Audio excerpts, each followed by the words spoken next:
ሰላም ናችሁ? እንኳን ታምጹናስ ነው የሚባል እንኳን ሰላም ናችሁ? እሺ አማን ናችሁ? እንዴት አላችሁ? እንግዶች መጣዋል ነው እንጂ ሰላም ናችሁ? እንዴት አላችሁ? አማን ናችሁ? ያለን ሁሉ ሰላም ነው? አይ መልካም ኖሩ ነይ ሚጣም እንዴት አላችሁ? ሰላም ናችሁ? ሚጣም ኧረ ሚጣም ማዝላ ሰይ ሚጥዬ የነጋገር ተራካቢዋ እንዴት አለሽ? ሚጥዬ እንዴት አለሽ? ሰላም ናችሁ? አማን ናችሁ?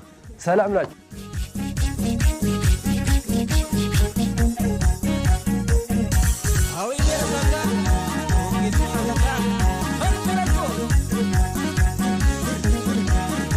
ያሸበረቀ ቤት ነው።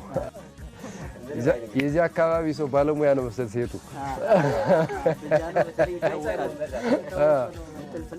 ስፌቱም እዚህ ላይ የድሮ ያገልግል የዘመቻ እነዚህ ራሱ የድሮ እነዚህ ምንድን ናት? ድባሪ ሸዋ ግን የለ በዚች በዚች እየተደረገ በዚህ ነበር የሚቀመጠው ነበር። እርሻ ግን የላት የቱ ነው?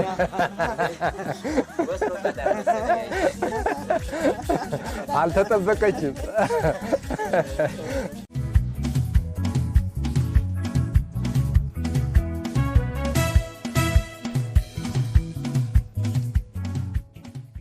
ተመልካቾቻችን እየተከታተላችሁ የምትገኙት ሳምንታዊውን የአርሶ አደር ወግ መሰናዷችንን ከጓንጓ ወረዳ ስጋዲ ቀበሌ ወደ እናንተ እያደረስን እንገኛለን። ቆይታ የምናደርገው ደግሞ የህፃናት ጉልበት ብዝበዛን በተመለከተ በዚህ ቀበሌ ላይ ምን አይነት ስራዎች እየተሰሩ ይገኛሉ የሚለውን ግንዛቤያችሁን ለምናካፍላችሁ ይሆናል። የአጋራችንን መልእክት ተከታትለን ስንመለስ ወጋችንን የምንጀምር ይሆናል። አብራችሁን ቆዩ።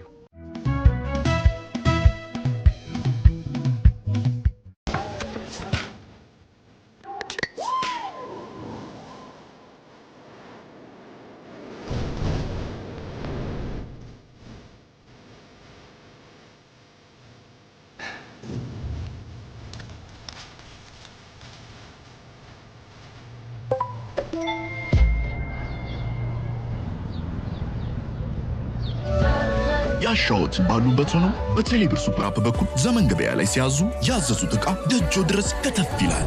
ዘመን ገበያ፣ ገበያውን ደጆ ድረስ። ኢትዮ ቴሌኮም።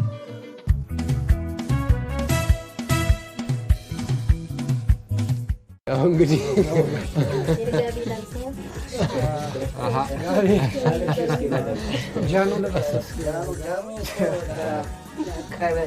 ጎረቤት ስለሆንክ ለብሰሃል።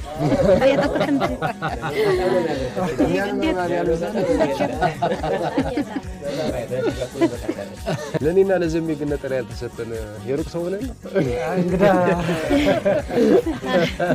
ለጎረቤት ተሰጠን። ጃኖ ስለሌለ ነው ገቢ ሁሉ ስቶች ጃኖ አንድ ብቻ እንግዲህ ለወደ አሰርተ ለቀጣይ ለሁሎች ቢሆነው ደስ ይለናል።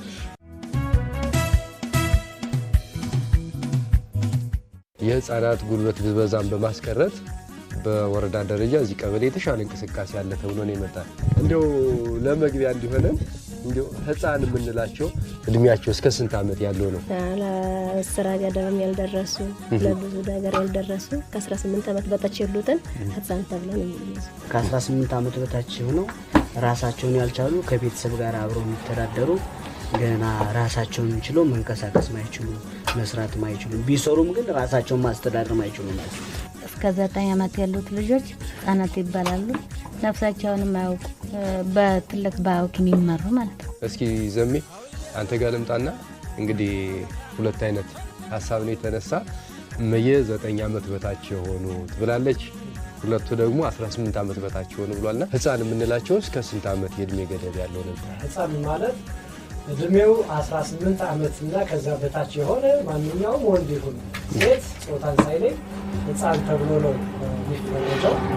የተለያዩ ዓለም አቀፍ ፖሊሲዎችም የተቀመጠ ነው። በእኛም ወረዳችንም የእናንተን ተሳትፎ ተጨማሪ አድርገን የምናከናውነው የምናስተምረው ግንዛቤ የምንፈጥረው ህፃን ማለት እድሜው 18 ዓመት ያልሞላው ወንድም ይሁን ሴት ህፃን ተብሎ ይጠራል ነው ግንዛቤው። ቀደም 9 ዓመት በሚል ተቀመጠው ያው ገደቦች አሉ ከእስከ በሚል 1 ዓመት እስከ 9 ዓመት 9 ዓመት እስከ 14 ዓመት 14 እስከ 18 ዓመት እየተባለ የሚከፋፈል እንትን ስለነበረ ነው። አጠቃላይ ግን ድምዳሜውን ትክክለኛ ገዳነጹ 18 ዓመት እና ከዛ በታች ያለ ህፃን ተብሎ ይጠራል። ብዙ ጊዜ ህፃናት የተለያዩ ስራዎችን ሲሰሩ እናያለን። እንደው እዚህ አካባቢ ላይስ እንደው ህፃናቶችን በምን ነው ስራ የምታዘዟቸው? ህፃናት ለስራም ያልደረሱ ለአካለ መጠንም ያልደረሱ በአእምሯቸውም በአካላቸውም ያልጠነከሩ ህፃናት ናቸው። ከነሱ እድሜም ሆነ ከአእምሮ እድገት በታች የሆነ ስራ ነው ሊሰሩ የሚፈቀደው።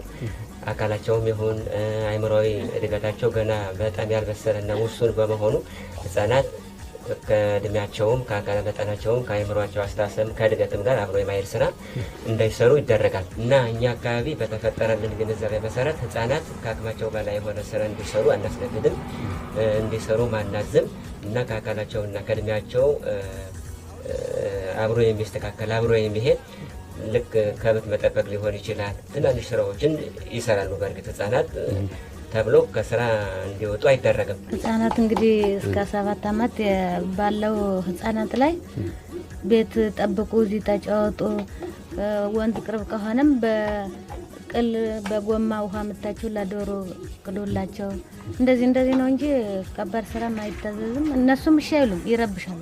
ከ7 ዓመት በኋላ ወደ ትምህርት ቤት ይሄዳሉ። ቢሄዱም እኛ ተከታትለን ሚስማር የማኪና ሚስማር ጠብቃቸው ነው ከትላልቆች ጋር አስቀጥለን ትምህርት ቤት እንሰዳለን። ውለው ሲመጡም እንጠይቃቸዋለን፣ ይነግራሉ። ከባድ ስራም እስከዚህም አንልቃቸው። እንግዲህ እኛ ለህፃናት ስራ የምንሰጣቸው ከባድ ስራ ሳይሆን ያው ቡናን የመሰለውን ቡና ማፍላት ትንሾችን ቡና ባራሳ እንግዳ ሲመጣ ምናምን ሳይሆን ለራሳችን ለብቻም የሆነውን አሁን ትንሽ ሆና ፊልም እስኪ ምናምን ይያልና እናሳላለን።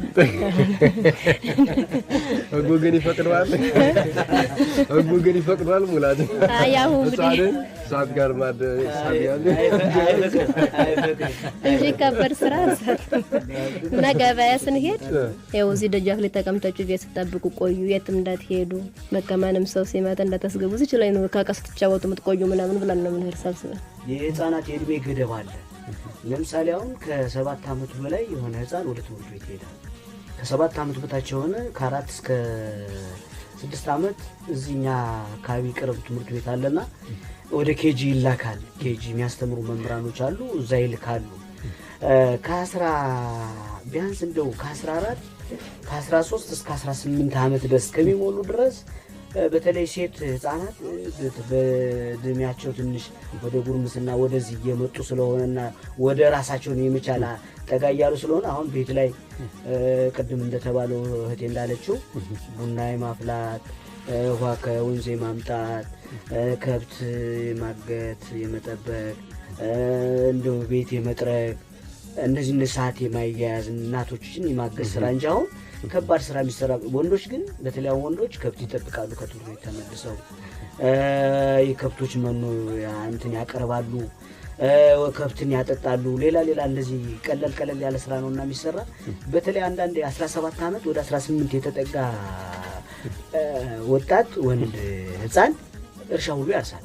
በእኛ አካባቢ እርሻ ያርሳል፣ ያግዛል አባት እናቱ። ይሄ በእርግጥ ለነሱ የተመጣጠነ ነገር ሳይሆን ግን ያግዛሉ። ያን ታክል ጫና እየተደረገባቸው ሳይሆን አሁን ብዙ ጊዜ እዚህ አካባቢ ያለ ሰው ትምህርት የማስተማር እንትኑ ነው ያለው። ትምህርት እያስተማራቸው ብዙ ትምህርት እያስተማረ ነው እንጂ ያለ እዚህ ጉልበት ብዝበዛ፣ ከአቅማቸው በላይ ስራ መስጠት፣ ሌላ ጫና ማድረግ፣ ለረኝነት መጠቀም እዚህ አካባቢ አሁን ቀንሷል። ከበፊቱ በጣም የቀነሰ እየጠፋ የመጣ ጎጂ ልማዳዊ ድርጊት ነው። ትምህርት ቤት የደረሱ ትምህርት ቤት ይሄዳሉ፣ ከብት የሚያግቱ አሉ፣ አልፎ አልፎ ደግሞ በተለይ ዝቅተኛ ገቢ ያላቸው የአርሶ አደር ልጆች እንጨት ወደ መልቀምም የሚሄዱ አሉ። ልክ የገቢ ምንጭ ለማግኘት ሲባል አብሮ የማሄድ ስራም አንዳንድ አልፎ አልፎ አለ። ይሄ በጣም ሬር ነው። አሁን በፊት የነበረ ነው። አሁን እንደ ታሪክ እያየው ነው ያለው። አሁን ቀርቷል። የህፃናት ጉልበት ብዝበዛ ሲባል ምን ማለት ነው? የህፃናት ጉልበት ብዝበዛ የሚባለው አቅማቸው የማይፈቅደውን ስሩ መባል፣ አቅማቸው የማይፈቅደውን ተሸክማቸው አምጡ፣ እንደዚህ አድርጉ ማድረግ ጉልበት ብዝበዛ ነው። ሰው ቤት ለሰራተኝነት ማለክ አቅሟን ሳትደርስ ማለት ነው። ይሄ ጉልበት ብዝበዛ ይባላል። ቅድም ውሃን እየሄዱ ይምቀዳሉ አልሽ። እሱስ ጉልበት ብዝበዛ አይደለም? አቅሙ በፈቀደው ነው የሚቀዳ። አቅሙ በፈቀደው በ3 ሊትር በዚህ ጨዋታ ማስሎም ይሄዳል። እንደዚህ ነው እንጂ ለዶሮች እስኪ መያሽ እኔ የምጨምረው ነገር አለ። አሁን የህፃናት ጉልበት ብዝበዛ ሲባል አቅማቸው የማይፈቅደውን ስራ እንዲሰሩ ማስገደድ ብቻ አይደለም። ለሰሩት ስራም ተገቢውን ክፍያ ለመክፈልም የጉልበት ብዝበዛ ነው። ህፃናት እንዲሰሩ ይገደዳሉ። ባልሆነ ህገወጥ በሆነ መንገድ ተገደው ይሰራሉ። ለሰሩትም የጉልበት ማካካሻ የሚሆን የሞራል ማካካሻ አይሰጣቸውም። እንዲያው ጉልበታቸውን በነፃ ተጠቅመው እንደገና የማባረር አካሄድም ሊኖር ስለሚችል ያንንም ያጠቃልላል። ሌላው ደግሞ ለሞራላቸው ከባህልም ከየትኛው ማህበረሰብ ወግ ያፈነገጠ ስራ እንዲሰሩ ማስገደድም የጉልበት ብዝበዛ ነው። አሁን ለምሳሌ ሴት ህፃናት ቤት ተቀጥረው ሲሰሩ ለግንኙነትም ልትጠየቅ ትችላለች። እንደዚህ አይነት ነገር ቢሰሩ ያም ጉልበት ብዝበዛ ነው። ሌላው ደግሞ አሁን እዚህ አካባቢ አልተለመደም እንጂ ከሚዲያ እንደምንሰማው ማለት ነው፣ ከቴሌቪዥን ከሬዲዮ እንደምንሰማው ህፃናትን ለልመና ላላስፈላጊ ተግባር አግተው ወስደው አሊያም ደግሞ ወለዶቻቸውንም ሊሆን ይችላል ለስራ ወስደውም ሊሆን ይችላል እና ሌላ የማይገባ ስራ እንዲሰሩ እነሱ በሰሩት ደግሞ እነሱ መልሰው ሰዎቹ የመጠቀም ልጆቹ ሳይሆኑ ለምነውም ያመጣሉ፣ ግን የሚጠቀመው ሌላ አካል ነው የሚሆነው። እንደዚህ አይነት መጥፎ አካሄዶችን ህፃናት ላይ የሚደርስባቸው ከሆነ ያ እንደኔ ያረዳድ ምን እንደምገነዘበው የጉልበት ብዝበዛ ነው የሚባለው እና ከሞራልም ቅድም ካልኩት ከእድሜም ከየትኛውም አካላዊ ጥንካሬም በላይ የሆነ ስራ ብቻ ሳይሆን እንግዲህ ለሰሩት ስራ ተገቢ ክፍያ አለመፈጸምም አለመስጠትም የጉልበት ብዝበዛ ነው። እድሜያቸው ያልደረሰውን ህፃን ስራ ማብዛት ማለት ነው። አሁን ስራ ማብዛት ስንል ውሃ ከድቶ የሚመጡ በ20 ሊትር ይሄ ራሱ አሁን ጉልበት ብዝበዛ ነው። 20 ሊትሩን አይችሉም። ቡና ማፍላት ይፈቀዳል። ቡና እኮ እንደዚህ ነው። ቡናማ አብረን በቃ እሱ ብትቆላን ያወቅታለሁ ወይ እሱን ይሁንታት አጥባ መተጋገዛለ። አሁን ውሃ ምጪ ብላት እስከ እስከዚህ ድረስ ይቀብዳታል። በጣም ታይለትም ተሸክመው ማለት ነው። ይሄ ቡና እኮ መተጋገዛለ ቤት ላይ። ስለዚህ ቤት መተጋገዙ የጉልበት ብዝበዛ አይደለም። አላ ከበር ስራ አሁን እሱ ማትችለውን አሁን ምጥጥለሽ እንጀራ ጋግሪ ብላት አትችልም። ያልደረሰችው ማለት ነው። ደግሞ በቃ ትልቅ ነገርን በቃ ነው አሁን ደረቆት ቆይ ብላት ቆልታ አትችልም። ያው ራሷን ጉልበት ብዝበዛ ነው። ለኛም ይከብዳል ራሱ ለትልቆቹ። አሁን እቺን ትንሽ ቡና ያልኩኝ መቼም እኔ ስለማስፈላት ነው። ከራሴ ቤት የለች ስለሆነ እዚህ ስለሚሰሩ ነው። እሺ እንጂ አሁን ሌላ ስራ ከበደ አሁን አላሰራም። ቡና ብቻ ሲያረጉልኝ ደስ ይለኛል። የቀረውን እኔ ነው እቺን ቡና ከድካም ስለሚያሳርፉ እንጂ ዘመን በኋላ ሀሳብ ትሰጥበታለህ። እስኪ ሙላት የህፃናት ጉልበት ብዝበዛ ማለት የማይችሉትን ስራ መስጠት ከአቅማቸው በላይ። እነዚህ ህፃናት ከአቅም በላይ ስራ በሚሰሩበት ሰዓት አእምሮአዊ ጉዳትም ይደርስባቸዋል፣ አካላዊ ጉዳትም አለ። ሌላው ሳይሆንላቸው የሆነ አንዳንድ ቤተሰቦች አሁን እንደኛ አካባቢ አልፎ ያለ በጣም ብዙ ባይባልም አልፎ አለና በጣም ለዝቅተኛ ኑሮ የሚኖሩ ማህበረሰቦች አሉ። ልጆቻቸውን 13 14 ዓመት እንደዚህ 12 ዓመት እንደሞላ ለሌላ ጎረቤት ለሰራተኝነት ሰጠው ለመተዳደሪያ የሚያደርጉ ማህበረሰቦች አልፎ አሉ። ግን አሁን እየቀነሰ ነው። በርግጥ እነዚህ ህፃናት እዛ በሌላ ቤት ሲሄዱ ከአቅም በላይ ነው ስራ የሚሰጣቸው። መንገላታት አለ፣ ድብደባም ሊኖር ይችላል። ያን ስራ ለምን አልሰራሽውም ተብሎ ልትደበደብ ይችላል። ሌላ አካላዊ ጉዳት እንዲደርስባት ይችላልና አላገባብ ህፃናት በራሳቸው ጊዜ ደርሰው መስራት የሚገባቸውን ሳይደርሱ እንዲሰሩ ማድረግ ነው የህፃናት ጉልበት ብዝበዛ በእኔ እይታ። እስኪ ዘሜ የህፃናት ጉልበት ብዝበዛ ሲባል እንደው ምን የሚያካትታል? ለመናገር ነው በእኛ አካባቢ ነባራዊ ሁኔታ የህፃናት ጉልበት ብዝበዛ ምንድን ነው የሚለውን ነገር በተደጋጋሚ ያው ግንዛቤ ፈጠራ ስራዎችን ተሰርተዋል። ለቀበሌ በተለይ ስጋዲ ቀበሌ ደግሞ ለዚህ ሞዴላችን ነው። በህፃናት ጉልበት ብዝበዛ በህፃናት ጾታን መሰረት ባደረጉ ጥቃቶች ዙሪያ የመከላከል እርምጃ የሚወሰዱት ጥቃቶች ከደረሱ በኋላ እንኳን አፋጣኝ ምላሽ አፋጣኝ መፍትሄ እንዲያገኙ የሚደረገው ጥረት በጣም ይበል የሚያሰኝና ለወረዳው አይደለም ለዞኑም ጭምር ሞዴል ቀበሌያችን ነው። እንደ ስጋዲ ቀበሌ የህፃናት ጉልበት ብዝበዛ ይፈጸማል ወይ? ቅድም ተወዳይተን ወስደናል። ለመናገር ጥሩ ፍልም ነው። አሁን ህፃናት ጉልበት ብዝበዛ ሲባል እንደ ሙልጭ ተብሎ ህፃናት ስራ አይሰሩም አይደለም። ህፃናት ስራ ይሰራሉ። የሚሰሩት ስራ የት ነው? አካባቢው ምቹ ነው ወይ ለሚሰሩት ስራ? የእነሱን የእድሜ ክልል የመስራት አቅም፣ ጤንነታቸውን፣ ነባራዊ ሁኔታቸውን አደጋ ላይ የሚጥል አይደለም ወይ? ከዛ በተጨማሪ ደግሞ እንግዲህ በቤተሰብ ነው ለቅርብ ተጠሪ ነው ወይ የሚሰሩት?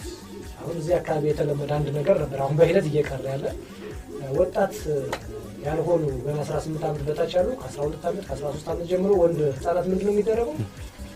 ቤተሰቡ የገቢ አቅሙ ደከም ካለ ለቅንጅና አሳልፎ ወደ ተለያዩ ቀጠናዎች መላክ፣ ሴት ልጅም ስትሆን ደግሞ ወደ ከተማ የቤት ሰራተኝነት መላክ። ያ ምንድን ነው የጉልበት ብዝበዛ አንዱ ማሳያ የሚሆነው አሁን እየቀረ ያለ ባህል ቢሆንም ስቲል ደግሞ አሉ ተንጠፋጥፎ የምናገኛቸው ግኝቶች አሉና የህፃናት ጉልበት ብዝበዛ ሲባል በመሰረታዊነት ህፃናት ከሚችሉት የስራ አቅም በላይ ከአቅማቸው በላይ ጤናቸውን ሊያውቅ በሚችል መልኩ አቅማቸውን ሊፈትን በሚችል መልኩ አቅማቸውን ያልመጠነ ስራ ማንኛውም ብንሰጣቸው ከሆነ ጉልበት ብዝበዛ ብቻ ሳይሆን እነዛ ህፃናት በሄዱበት አካባቢ የሚያጋጥማቸውን አናውቀው።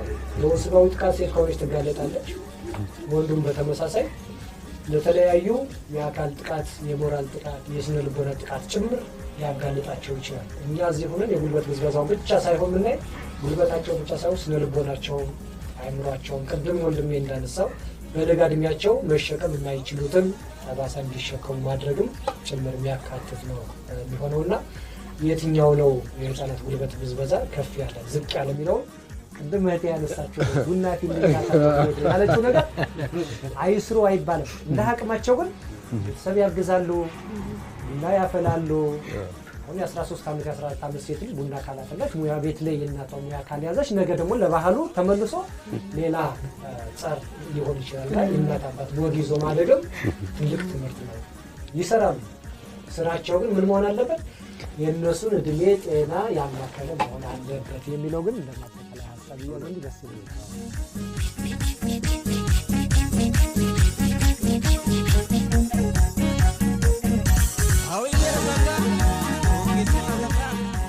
የህፃናት ጉልበት ብዝበዛን አየን። ለምንድን ነው ይሄ ሊሆን የሚችለው? ምክንያቱ ምንድን ነው? ይሄን የሚያደርገው አሁን ብቻን ሆነ አሁን እናቲቱ በስራ ላይ እንትን ሲሆን ላሷ ብቻን ሲቀብድ እንትን ሲላት ማለት ነው ታግዘኝ ብላ በይስሪ አንቺም በቀን ጨርሰው ይሄን ስራ በአንቺ ይሄን ስሪ እኔ ይሄን ስራ የሚሉ የኢኮኖሚ ፍለጋ ነው። አንዳንድ ማህበረሰቦች ብዙ ልጆች አሏቸው፣ ኢኮኖሚ የላቸው። ኢኮኖሚ ፍለጋ ልጆቻቸውን ቅድም ጃውቴ እንዳለችው ልጆቻቸውን ለቅንጅነት ሰጠው ገቢ ያገኛሉ። አንድ እሱ የጉልበት ብዝበዛ ምክንያቱ። ሁለተኛ ደግሞ እነዚህ ህፃናት ሄደው የሚሰሩላቸውን ነው እንጂ ጉዳት እንዳለው እንዴት እንደሆነ ከዚህ በፊት እውቅና አልነበራቸውም። ግንዛቤ ሰፊ ግንዛቤ አልነበረም። አሁን ግን ግንዛቤው እየተፈጠረ የህፃናት ጉልበት ብዝበዛ ማለት ምን ማለት ነው፣ ህፃን ማለት ምን ማለት ነው፣ እድሜ ገደቡ እስከ ምንድነው፣ የስራ ሁኔታዎች ምንድናቸው፣ ቅድም የስራ ክፍፍሎች ጾታ ላይ የስራ ክፍፍሎችም አሉና ወንዶች ምንድነው መስራት ያለባቸው፣ በእድሜም መሰራት ያለባቸውን እንትን ለመስጠት ግንዛቤ እንትን አልነበራቸውምና አሁን ግን በግንዛቤ እንትን ያቢነዛብ ለህፃናት የጉልበት ብዝበዛ ምንጩ ምክንያቱ ድህነት ነው ዋነኛው መሰረቱ። አሁን ወላጆች ልጆቻቸውን የገቢ ምንጭ አድርገው የመቁጠር ባህሪ አለ። ኢኮኖሚያቸው ወይም የገቢ መጠናቸው ዝቅ ያለ ወይም በዝቅተኛ ኑሮ ደረጃ የሚኖሩ አርሶ አደሮች ልጆቻቸውን ጉልበታቸውን እንደ ሀብት ምንጭ ይገለገላሉ። ሌሎች ሰዎች ደግሞ እንግዲህ እንደምናውቀው በቴክኖሎጂ የሚያደግን አይደለንም። በሰው ጉልበት ነው ምርት የምናመርተው። አብዛኛውን ስራ የምናሰራው በሰው ጉልበት ነው። አቅም ያለው የሰው ጉልበት ይፈልጋል። አቅም የሌለው ደግሞ ጉልበት ሽጦ የልጁን ገቢ ለማግኘት ሲል ህፃናትን ገና ለስራ ሳይደርሱ የመላክ ባህሪ ያለ። ሌላኛው ደግሞ ወደዚህ ህፃናትም ሆኑ ወላጆች የግንዛቤ እጥረት አለባቸው ስለ ጉልበት ብዝበዛ ህፃናት ላይ ስለሚደርስ ማንኛውም ነገር። በነገራችን ላይ የጉልበት ብዝበዛ የመብት ጥሰት ነው። ህፃናት መብቶቻቸውን እያጡ ነው በወላጆቻቸው ምክንያት፣ ተጨማሪ ደግሞ በአሰሪዎቻቸው እና ዋናው ድህነት ነው። ሁለተኛው ደግሞ የግንዛቤ ማነስ የምንለው ነገር ነው። ልጅ ካልወለደ ልጅ ካላፈራ ሌላ ኢኮኖሚ አለ ብሎ አያስብም በማህበረሰቡ ዘንድና ልጅ እንደ ትልቅ ጸጋ፣ እንደ ትልቅ ሀብት፣ እንደ ትልቅ የገቢ ምንጭ ስለሚቆጠር ትልቁና የመጀመሪያው መንስኤ የሚሆነው የገቢ ምንጭ ፍለጋ ነው።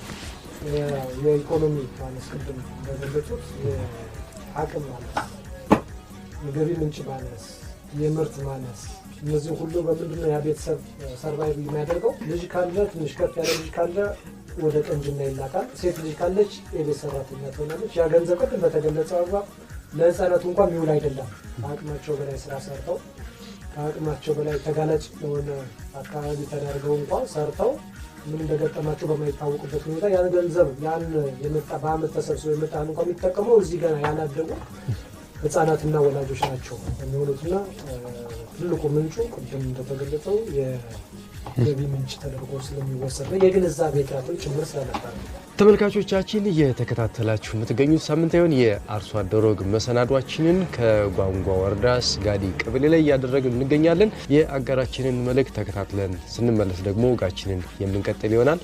አሁንም አብራችሁን ቆዩ።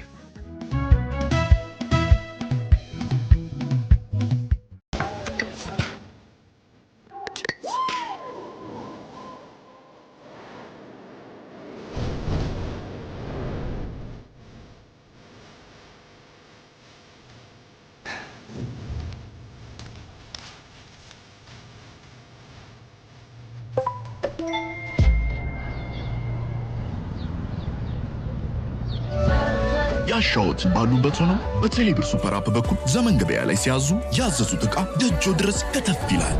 ዘመን ገበያ፣ ገበያውን ደጆ ድረስ። ኢትዮ ቴሌኮም።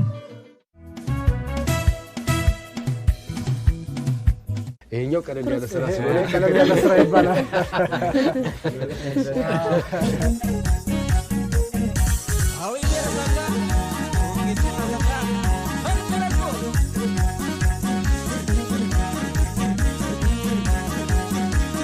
አሪፍ ጉዝጉዝ ነው። በጣም ደስ ይላል። መይ እናመሰግናለን። እግዚአብሔር ይስጥልን።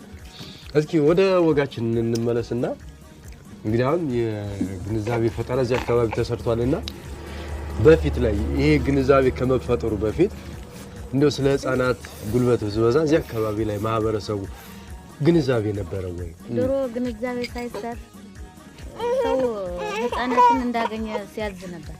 እንዳገኘም ሰራተኝነት ሲልክ ነበር። ከንጅነት ሲያስገቡ ነበር።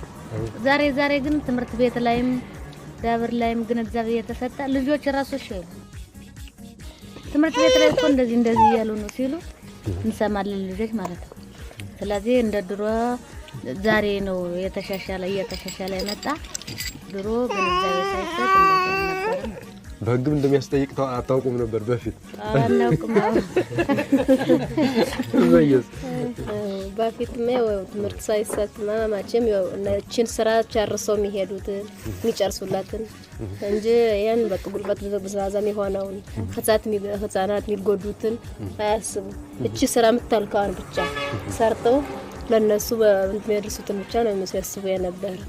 ዛሬ ግን ቤተክርስቲያን ላይም ትምህርት ቤት ላይም ሁሉን ትምህርት ሲያገኙ ግን ልጆቻችን እንዴት ነው ጎድተን የነበር ነው የድሮዎችን ብሎ ያስባሉ ብዙዎች። ዛሬ የተማሩት ጊዜ ነው።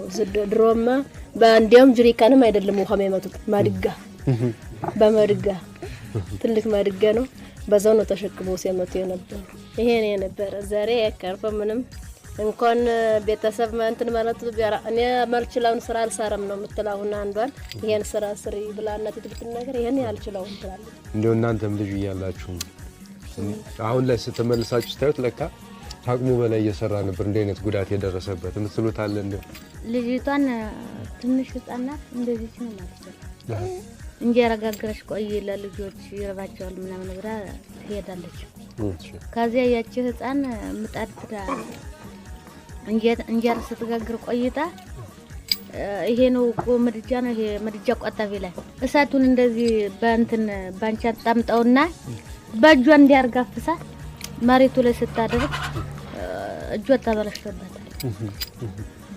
በእሳት ተበልጣለች። አቅሟን ሳይደርስ ልቃ ገበያ ሄዳ ማለት ነው። የኔ አባት ለእርሻ ሲሄድ እንትን ተሸከም ይለኛል፣ የእርሻ የበሬ ዕቃ እሱን ተሸከም ብሎኝ አጋጣሚ ዛኔ 5ኛ ክፍል ተማሪ ነኝ። መያዝ አጥቶኝ እንደዚህ ተሸክሜ ወርቄ የበሬ ዕቃ እንትን ማረሻ አለው ከእንትን ላይ ከኋላ እሱ ከዚህ አካባቢ ወጥቶ ተሰሪ ታማኝበት ጊዜ ያሳውሳለሁ። ያ ከአቅሜ በላይ የተሰጠኝ ከአቅም በላይ ስለሆነ አልችለውም ነበር። እድሜ ያለ መሸከም እንትን አልነበረም ነበር። ከዚህ በፊት እንደዛ አይነት ነገር አሁን ሌላው እኛውን ከዛ በኔ እድሜ ካያችሁ አንድ ሴት ልጅ በጣም ይሄ ጀሪካንም አይደለም ቅድም እንደ እህቴ እንዳለችው ከሸክላ የሚሰራ ትልቅ ባለ ሁለት እንትን አለ። ባለ ሁለት ጆሮ በገመድ እንደዚህ የሚሸከም ከአቅሟ በላይ ይሄ አሁን ቧንቧ መጥቷል። በጀሪካን በተለያየ ድርጅቶችን በተለያየ እንትን ይሄ ቧንቧ ነው መጥቶ ያለ። በጀሪካን ነው የሚቀዳ። በጀሪካን ተቀርቶ በ25 ሊትር በ20 ሊትር ይወስዳል። የዛኔ ግን ከምንጭ ምንም ካልነበረበት ነገር ላይ ከምንጭ ውሃ ቀርታ ስትመጣ ልትሸከም ስትል ለማንሳት እንግዲህ አዙሮ እንደዚህ ነው የሚሸከሙት። አሁን ማንም ሰው ስላልነበረ እንደዚህ አድርጋ ልትሸከም ስትል ወድቃ አካል ጉዳተኛ የሆነች ልጅ ማቃታለሽ እንደዚህ አይነት እንትኖች አሉ። ከአቅም በላይ ለህፃናት ስራ መስጠት በጣም ሁለት ገጠመኞች ከኔ ተነስቼ እዛች ልጅም የደረሰባት አሁን ያችልን አካል ጉዳተኛ ከጉልበቱ በዛ ጋር አያይዤ ማንሳት ተፈልገው እስካሁን በአእምሮዬ የሚመላለስ የቤት ሰጥተኝ ማለት ነው። እና የኛ ቤት ቀኛ ነበር። እኔ ያኔ 3ኛው የ4ኛ ክፍል ተማሪ አስታውሳለሁ። የንብ ቀፎ ስቀል ብሎት አዞታል አባቴ። በዛ ምክንያት ከዛ ቆይ ሞተ። የኛ ቤት ቀኛ ሰራተኛን አስታውሳለሁ። እና ያኔ ሰውየው ህፃን ነው እንግዲህ የሰው ልጅ ስለሆነ ብቻ ሲያዘው ነው በዚህ አጋጣሚ እንትን ያደባልና ግንዛቤ ቢኖር ኖሮ ያኔ በወንጀል የምንጠየቅበት ወይም አባቴ በወንጀል የሚጠየቅበት የሚታሰርበት ካሳም የመክፈል ግዴታ የነበረበት ሰዓት ነበር። ግን ያኔ ምንም ግንዛቤ አልነበረም እና ከዚህ በፊት በጣም ምንም ግንዛቤ አልነበረም። ቀንጃም ሆነ እናውቃለን፣ ቀንጃዎችን ማስገበጥ እናውቃለን እና ከፊት ግንዛቤ አልነበረንም። በዚህ ብዙ ጉዳት የሞት የአካል ጉዳት የደረሰበት ሰዎች እናውቃለን። አሁን ላይስ ማህበረሰቡ ምን ያህል ተለውጧል? እመየ አሁንስ ያለው ማህበረሰብ ልጆቹ አቅማቸውን ባማከለ መልኩ ስራ እንዲሰሩ ወላጆችን እንዲያግዙ በማድረግ በኩል ይሄ የግንዛቤ ማስጨበጫ ትምህርት ከተሰጠ በኋላ ምን ያህል ለውጥ አለ አካባቢው ላይ? ዛሬ በአካባቢያችን ላይ ከህፃናት ጉልበት ብዝበዛ በጣም ወላጆች የድሮም ወንድሜ እንዳለው ሁሉ ይተታታቸዋል ሲያዙ የነበረ ማለት ነው። ዛሬ ግንዛቤ በጣም አላቸው ወላጆች። ዛሬ እስከዚህም ህፃናትን የነሱን አቅም ያልፈቀደውን ሊያዘው ይችላል። ያዝናሉ በጣም ከሌላም ቢያዩ ምክር ሰጥተው ነው የሚያልፉ። ከከተማ ቢሆኑ እንዴት ነው የሚሆኑ? እንትን ቴሌቪዥን እያዩ የነሱ መጫወቻ አለ እንደዚህ ሆነው ሲጫወቱ እኮ ነው የሚውለው። የኛ ልጆች እንዲህ ሆነው ተኮርክመው እዚህ ወይም አይጫወቱ ከዚያ በላይም ስራ አቅማቸው ያልፈቀደውን የሚሰሩ እንዴት ነው እየተባሉ አሁን ግንዛቤያቸው በጣም ያገባል። ይናገራሉ፣ ያወራሉ እና ዛሬ ግንዛቤ ስለተሰጣቸው ጥሩ ናቸው። ዛሬ በጣም ለውጥ አለ። ህፃናትን በቃ ወዲያው በቃ አንቀባክበው የፈለጉትን ፍላጎትን አሟልተው እነሱ የፈለጉትን ፍላጎታቸውን አሟልተው ትንሾችን እስከ 7 ዓመት እስከሚሞሉ ድረስ ደግሞ አላንተም ወላት ሰናት ምንለው እዛ ትምህርት ቤት ልከው 7 ዓመት ሲሞሉ አንደኛ ክፍል ያስገብተው ልብስ ሲፈልጉ ልብስ እንደፈለጉት ነው። በቃ ዛሬ ከወረዳም በሚሰጠው ከሌላም በሚሰጠው በሚዲያም ከሚሰማው አሁን በርካታ ልጆችም እየተማሩ ስለሆነ ለቤተሰቦችም እያስተማሩ ስለሆነ ለውጦች አሉ። ለቀደም ስንል የነበራቸው እንትኖች አሁን የተቀየሩና አሁን የጉልበት ብዝበዛ የሚባለው ኦልሞስት ወደ መጥፋት ልጆች ወደ ትምህርት ቤት እየሄዱ ትምህርታቸውን እየተማሩ የራሳቸውን ውጤት የተሻለ ነገር እያመጡ ራሳቸውን እንዲሉ አሁን በሚያቀበለው ወደ ትምህርት ዓለም ነው ያልኩት። ከትምህርት በኋላ ተመልሰው ነው ቤተሰብን የሚያግዙ። አሁን በቀንጅነት እንዲህ ጉልበት ብዝበዛ የሚባል ነገር እየጠፋ ነው ያለ የተሻለ ነው። ግን መንግስት ማገዝ አለበት። አሁን በትኩረት ወስዶ አሁን እነዚህን እንትኖች በደንብ እንትን እያለ ማገዝ አለበት የሚል ነገር አለ።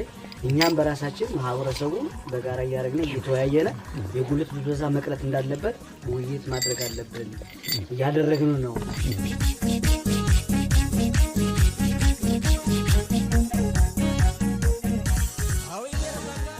ብዙ ጊዜ ተደጋግሞ በቤተክርስቲያንም በተለያዩ በደርን በቁብም ግንዛቤ ሲፈጠርልን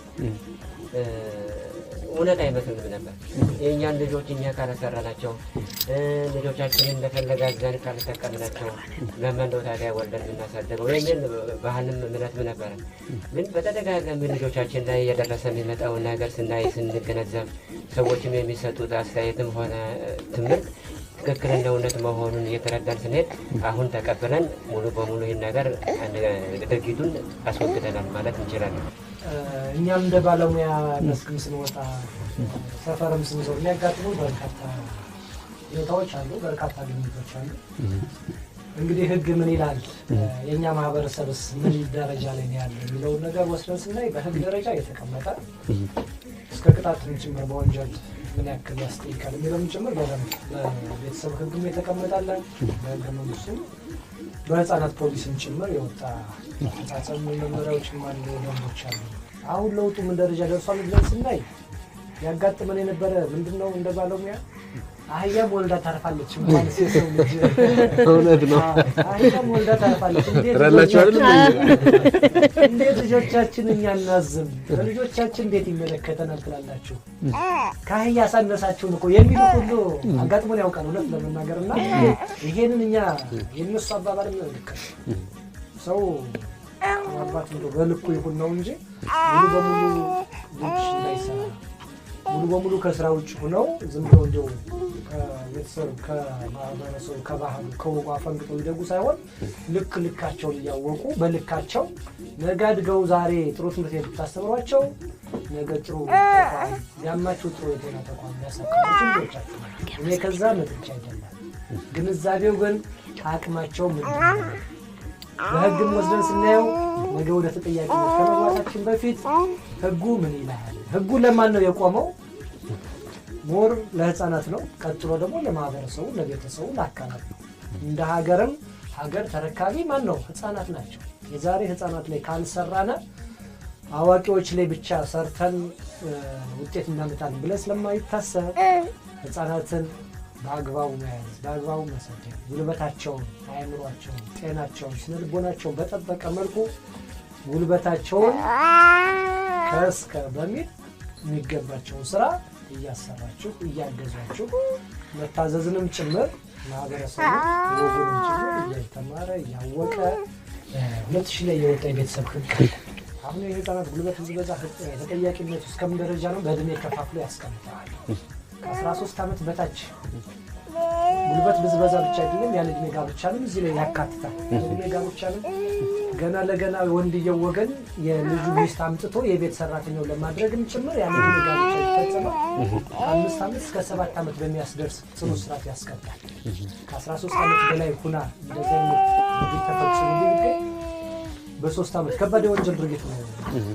በ3 ዓመት እስራችን ያስቀጣ የህግ ድንጋጌ የተቀመጠበት ስለሆነ ወንጀል ህጉ ያስቀምጠው ስለሆነ ይሄንን ማህበረሰባችን አሁን ላይ የላቀ ግንዛቤ እየወሰደ ነው። አሁን እውነት ለመናገር ዞር ብለን ብናይ አካባቢው በዚህ ላይ ያለክ የተባለ አይደለም። እናመሰግናለን። ቆይታችንን እንቋጨው። ጥሩ ጠላ ነው የቀረበልን። አረ ደስ የሚል መስተንግዶ ነው። እናመሰግናለን። ሁሉም አለ። ቆይታችን እንዴት አያችሁት? በጣም ደስ የሚል ነው። በጣም አስተማሪ ነው። ላኛ ላስራ ሶላስራ ለሁሉ ነገር በቃ አሁን ሁሉን ነገር አይተናል ትምርት አይተናል አይደል እንደዚህ በቃ ቤተክርስቲያን ላይ ቆመንም አንድ ነገር ላይ ሆነንም ቡና ላይ ተቀምጠንም ማበር ላይ ሄደንም በቃ እንደዚህ ያለውን ትምርት መስጠት ነው ለሁሉም አሁን ያገኘነው ብዙ ነገር ነው አሁን ያገኘነው እናመሰግናለን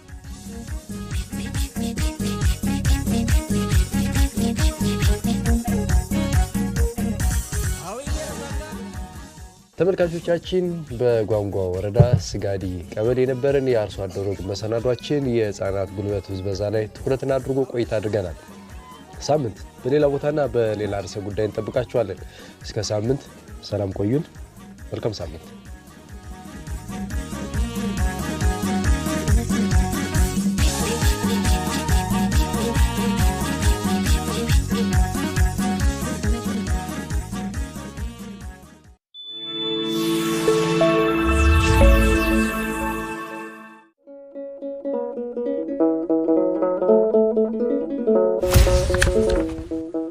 ሰላም ለክሙ ሰባ ቤተ ልሳነ ግዕዝ ዝ ወእቱ ልሳነ ግዕዝ መራ ግብርና እምና አሚኮ ባቲቱ በአማራ ሚዲያ ኮርፖሬሽን ብቻ በልሳነ ግዕዝ ወደ እናንተ በአዲስ መልኩ የመጣው መርሃ ግብራችን በአዲስ ይዘት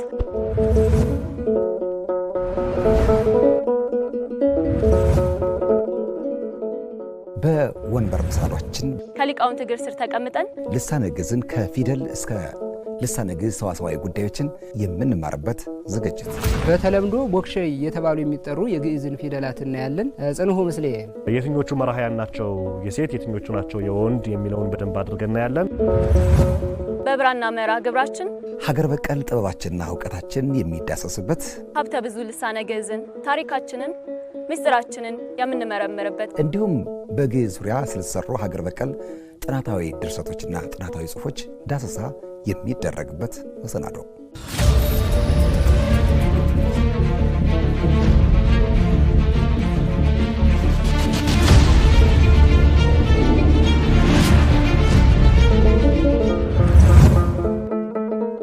በሱታፌ እየተሳተፋችሁበት ቀጥታ እየተጠይቃችሁ የምትመልሱበት እየተዝናናችሁ ዕውቀትን ትሸምታላችሁ ስህተታችሁንም አየር ላይ ያረማችሁ የምትማሩበት መሰናዷችን ከ1 እስከ 5 ጻፍልኝ አንድ ቁጥር እቻስ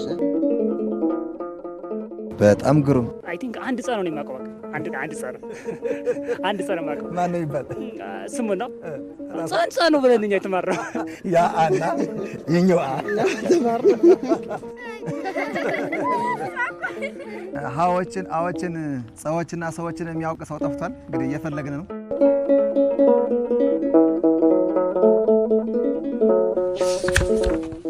በአማራ ሚዲያ ኮርፖሬሽን ልሳነ ግዕዝ በአዲስ ሐሳብ በአዲስ አቀራረብ በቅርብ ቀን በአማራ ሚዲያ ኮርፖሬሽን ይጠብቁ።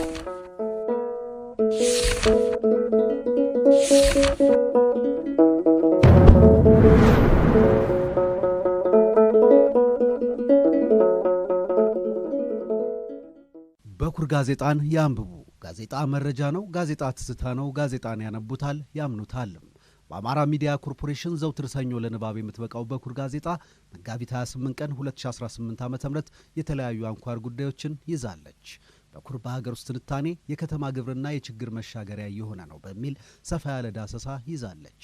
በውስጥ ትንታኔ ሀገራት የነዳጅ እጥረትን እንዴት እየተቋቋሙ እንደሆነ ቃኝታለች። በታሪክ አምዷ አስከፊውን የአፓርታይድ አገዛዝ ታስታውሳለች። በሽርሽር አምዷ ራስ ደጀንንና አካባቢውን ታስጎበኛለች። በጤና አምዷ የሳምባ ምች ምንነትና መከላከያዎቹን ታስነብባለች። በሀገር ውስጥ ስፖርት አምዷ አትሌቶች ለምን የጎዳና ውድድርን መረጡ ስትል ትጠይቃለች።